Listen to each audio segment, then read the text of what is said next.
রোজার সময় যে ৬টি খাবার অবশ্যই খাবেন সেগুলি হলো ১ নাম্বার খেজুর। খেজুর রোজা ভাঙার জন্য সবচেয়ে উত্তম। খেজুরে প্রচুর পরিমাণে পটাশিয়াম থাকে এবং খেজুরে ফাইবার থাকে বেশি। ২ নাম্বার ডিম, এতে তো প্রোটিন ভরপুর। ৩ নাম্বার ওটস।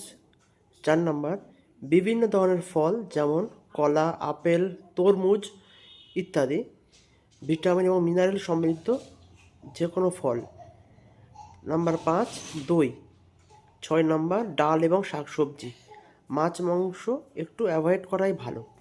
আর এর সঙ্গে ইফতার করার পর থেকে সেহরি পর্যন্ত প্রচুর পরিমাণে জল খাবেন। আর যতটা সম্ভব ভাজাভুজি বা ফ্রাই খাবার সেগুলো না খাওয়াই ভালো।